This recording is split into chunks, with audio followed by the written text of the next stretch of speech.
Mr. Andre Low, you may take your two cards together.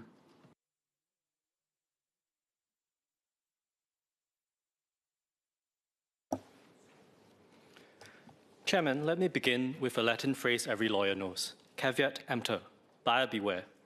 This was a doctrine that was born for a simpler world, a world of physical retail and handshakes, where buyer and seller stood on more equal ground. This world is gone. Today, the ordinary Singaporean faces sophisticated commercial machinery engineered to extract compliance and revenue through confusion, inertia, and sometimes even fear. The Consumer Protection Fair Trading Act was not designed for this world. It is falling short today, and Singaporeans are paying the price. I will address two dimensions to this failure. First, the deceptive commercial practices that quietly drain our wallets of everyday consumers. And second, the physical predation targeting our most vulnerable and destroying their retirement savings. First, deceptive commercial practices. Long part of the playbook of usual suspects like telcos and gyms, the CCS, or Competition and Consumer Commission of Singapore, has already demonstrated that such misconduct is spreading to other industries like direct-to-consumer brands and e-commerce. In August of 2024, CCS took action against Stera, a water filter brand that falsely claimed that Singapore's tap water was unsafe to drink and sold products marketed as being manufactured in Korea and Singapore when they were in fact manufactured in China. Last December, CCS acted against Prism Plus for fake countdown timers on their website that serve no technical function and simply reset to zero, and against Courts for silently adding unsolicited products to customers' shopping carts. Courts knew about this in 2024, but they made no changes until the CCS intervened. These are just the headline cases, but beyond them, quieter practices extract money daily from consumers. Fixed-term contracts advertised at introductory rates that apply only to the first few months, deliberately creating the impression that the full contract is cheaper than it really is. Trials that convert silently to fully paid subscriptions with no active consent.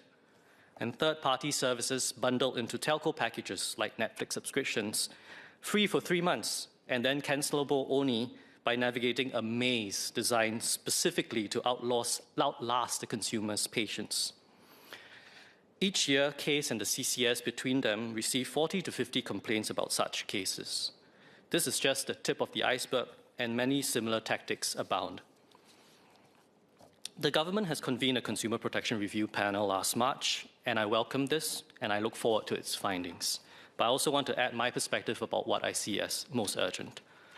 One, any advertised price for fixed-term subscription must reflect the average cost across the full contract term. A promotional rate that applies only to part of the term cannot be used as the headline figure.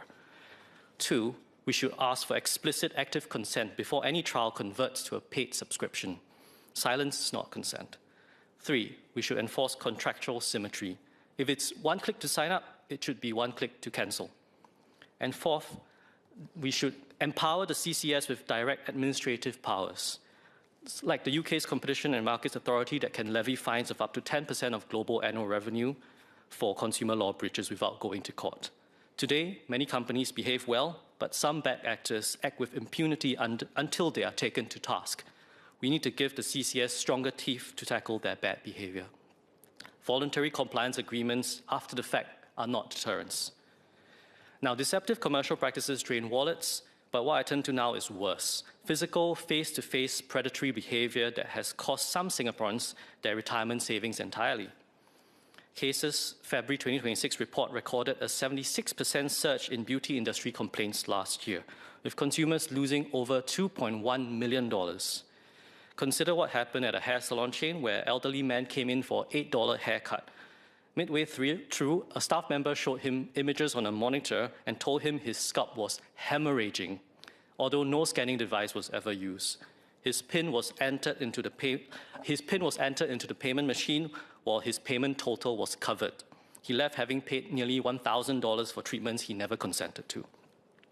Another chain of beauty salons, 53 complaints exceeding $980,000 in total. In one case, a single consumer was charged at least $370,000. More than 40% of complainants were aged 60 and above. And finally, Nail Palace. Its managing director was sentenced to 4 months imprisonment in September of 2024, But note this, for contempt of court, for failing to notify customers of injunctions against chain, but not for the original predatory behavior that was handled as a civil matter throughout.